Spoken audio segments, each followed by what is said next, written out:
Ever wonder why some trucks last forever, while others fall apart right after the warranty expires? Imagine, you're about to drop 50 grand on a shiny new truck, but what if I told you it's built to fail? Not today, not next week, just soon enough to bring you back for pricey repairs. Transmission, turbo, electronics, all part of the plan. But there are a few trucks that don't play that game, the ones mechanics secretly admire because they never break. Let's talk about the 5 trucks that can survive a decade without a single major repair. Number 5, the Nissan Frontier. Yes, the Frontier. The truck everyone ignores because it looks like it time-traveled from 2008, and that's exactly why it works.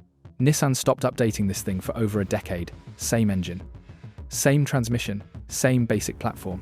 And you know what happens when you run the same powertrain for 15 years? All the bugs get worked out. The VQ engine in this truck has been in Nissan since the late 90s. Mechanics know it inside and out. Parts are everywhere and they're cheap. There's no turbo to blow. No complicated variable valve timing to fail. No direct injection carbon buildup to deal with. Just a simple, old-school V6 that starts cold, runs hot, and doesn't care what you throw at it. The 4-speed automatic? Yeah, it's ancient. Your smartphone probably has more computing power, but it's also bulletproof. It doesn't have the complexity to fail. No dual-clutch nonsense that needs a software update. No CVT nightmare that grenades at 60,000 miles. Just 4 gears that shift when they're supposed to and keep shifting for 200,000 miles. Walk into any mechanic shop and ask them about the Frontier. They'll tell you the same thing. Boring, reliable, forgettable. The truck equivalent of a Timex watch. It's not sophisticated. It's not impressive at parties, but it works, and it keeps working when everything around it is breaking. The engine bay is simple enough that you can actually see the ground through it. You can change your own oil without removing half the front end. You can replace spark plugs without a theology degree. It's a truck from an era when things were designed to be fixed, not replaced. The only reason it's number 5 is because Nissan's rust protection isn't great. The frame can corrode in salt states. The interior feels like a rental car from 2005. The ride is stiff and choppy. The fuel economy hovers around 18 combined if you're lucky. But none of that matters if you want a truck that'll run forever and you can fix with a socket set and a weekend. You didn't buy cutting-edge technology. You bought a truck that refuses to die. Number 4, the Toyota Tundra, but only the second generation, 2007 to 2021, not the new one. Everyone loves to put Toyota at the top of every reliability list, and for good reason. But here's the thing, the new Tundra with the twin-turbo V6 is too new to trust. Turbos add heat. Heat kills engines over time. Toyota's own data shows turbocharged engines don't age like naturally aspirated ones. But that old 5.7-litre V8, the one everyone said was outdated and thirsty, that engine is a tank. An absolute beast of old-school engineering. Mechanics call it overbuilt. It's got a timing chain, not a belt, and it lasts the life of the engine. The block is thick. The internals are forged. It makes 381 horsepower, but it's designed to handle way more. Toyota built this engine to survive abuse, not to win spec sheet battles. The transmission backing it up is a 6-speed automatic, proven in everything from Tundras to Sequoias to Land Cruisers for 15 years. It's smooth, predictable, and it doesn't break. The frame is thick steel, designed to handle serious payload and towing without flexing. The suspension is simple and rebuildable. No air ride to leak. No electronic dampers to fail and cost 3 grand to replace. It's a truck designed the way trucks used to be designed, with the assumption that people would actually keep them past the first loan payment. Here's what makes the Tundra special. Toyota doesn't chase trends. They don't redesign every 3 years to keep the magazines interested. They find something that works, and they run it until the wheels fall off. Except the wheels don't fall off. That's the whole point. They tested this truck in the Mojave Desert. They tested it in the Australian outback. They beat on it for millions of test miles before it ever hit a showroom floor. The reason it's number 4 and not number 1 is simple. It's thirsty. 13 miles per gallon in the real world if you're towing or driving like a normal person. The interior tech is a joke. The infotainment system looks like it was designed in 2009 because it literally was. The ride is harsh when the bed is empty, but if you want a truck you can pass down to your kids, this is the one. You didn't buy fuel efficiency. You bought a 250,000-mile inheritance. Number 3. The Ram 2500 with the Cummins diesel, specifically 2013 to 2018. I need to be specific here. We're not talking about the 1,500 half-ton. We're talking about the heavy-duty 2,500 and 3,500 with the Cummins diesel. And We're not talking about the brand new ones loaded with extra emissions tricks. We're talking about the sweet spot, 2013 to 2018. That Cummins inline 6 is still legendary. It's an iron block, forged steel internals workhorse that's been refined since the late 80s. The basic mechanical architecture is stupid simple. It's built to run 500,000 miles if you keep the oil and coolant on schedule. Now, here's where it's different from the old diesels you hear people rave about. 2013 to 2018 Rams do have full emission systems, DPF, DEF, SCR, and all the sensors that go with them.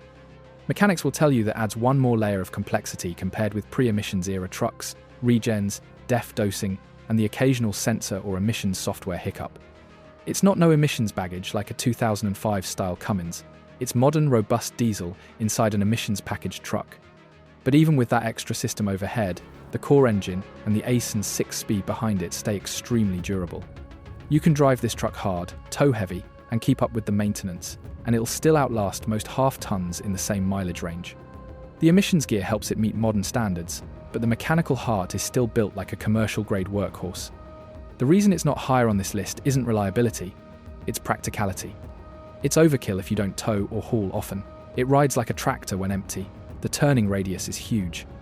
And if you drive it lightly, you can actually hurt durability. Spinning it up hot and loading it is what keeps the emissions and injectors happy. If you treat it like equipment instead of a grocery getter, it'll outlast you. Number 2. The Honda Ridgeline. I can already hear it. That's not a real truck. It's a minivan with a bed. Cool. Real men also don't spend $3,000 on a transmission flush at 80,000 miles, or $5,000 on a new transfer case at 90. The Ridgeline shares a platform with the Honda Pilot. It's unibody construction, not body on frame. It's front-wheel drive, based with available all-wheel drive, and it has the single most reliable powertrain in the entire truck world. That V6 engine? It's the same basic design that's been in Honda Accords, Odysseys, and Pilots for 20 years, refined over millions of units. The transmission is a conventional automatic that Honda has perfected. No CVT, no turbo, no dual clutch, just a smooth, reliable automatic that shifts when it should and lasts as long as the engine. Mechanics barely see these trucks. When they do roll into the shop, it's for brakes and tyres, oil changes, and basic maintenance. There's no common problem section in the service manual for Ridgelines because there are no common problems. The timing belt gets changed at 100,000 miles, and that's about the only major service it needs. The reason people hate this truck has nothing to do with reliability and everything to do with image and culture. It doesn't look tough. It doesn't sound tough. It's got a trunk in the bed instead of a traditional tailgate. It rides like a car because it basically is a car underneath. It's practical in ways that feel almost offensive to traditional truck culture. But here's the secret nobody wants to admit. Most people who buy trucks don't actually need body-on-frame construction. They don't need solid rear axles. They don't need to tow 10,000 pounds. They need to haul some plywood from Home Depot twice a year, throw some bikes in the bed for a camping trip, and feel tall in traffic. That's it. The Ridgeline does all of that. And it does it while returning 22 miles per gallon in mixed driving, while riding as comfortably as a luxury sedan, while handling in the rain like a car instead of a brick. And while never, ever breaking down, it's got features that are actually useful, like an in-bed trunk for tools, a flat-load floor, and a tailgate that swings open like a door. You didn't buy an image, you bought a Honda with a bed, and that's the entire point. Number 1.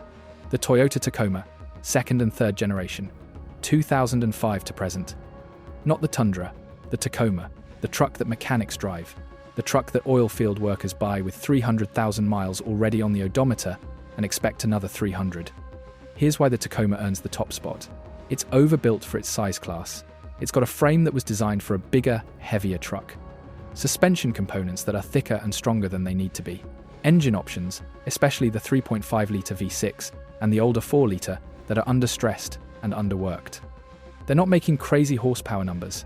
They're not running high compression ratios. They're just working, day after day, year after year, and they refuse to quit.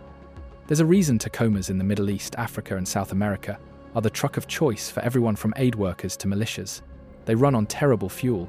They run with zero maintenance. They run in deserts where the temperature hits 130 degrees. They run in jungles with humidity that dissolves other trucks. They run in war zones where the nearest Toyota dealer is 1,000 miles away. And they keep running. You see videos online of Tacomas with 500,000 miles, with rust holes in the bed but the engine still purring. With interiors that look like they've been through a blender, but transmissions that shift perfectly. This isn't luck, this is design philosophy. Toyota engineers these trucks with massive safety margins built in, components rated for way more stress than they'll ever see, materials chosen for longevity, not cost savings. The 3.5-litre V6 makes 278 horsepower, but it's built like it should be making 400. The transmission is a 6-speed that's smooth, but built like a tank inside. The frame is fully boxed and thick, even the small details are commercial-grade units. But here's the thing nobody tells you. Tacomas are expensive. A used Tacoma with 150,000 miles still sells for $30,000 in many markets, because everyone knows. The resale value is insane because the reliability is insane. You're not buying a truck, you're buying a subscription to never worrying about your truck. The only real weakness? Rust. Especially on frames from 2005 to 2011. Toyota had a massive recall and replaced entire frames for free. But if you're buying used from that era, check the frame carefully. Otherwise, this truck is as close to bulletproof as anything with an engine can possibly be. So here's what mechanics wish you didn't know. Trucks aren't created equal. The most advertised aren't the most reliable. The best-selling aren't the best built. The ones that will save you the most money are the ones the industry doesn't want you thinking about, because they want you back in 7 years, signing another loan, trading in before the real problems start. If you want a truck that'll run for a decade without drama, you've got 5 real choices. The Frontier, if you want simple. The old Tundra, if you want Toyota's V8. The Ram Cummins, if you actually work. The Ridgeline, if you're smart enough to ignore the haters. And the Tacoma, if you want the best. Everything else is a gamble.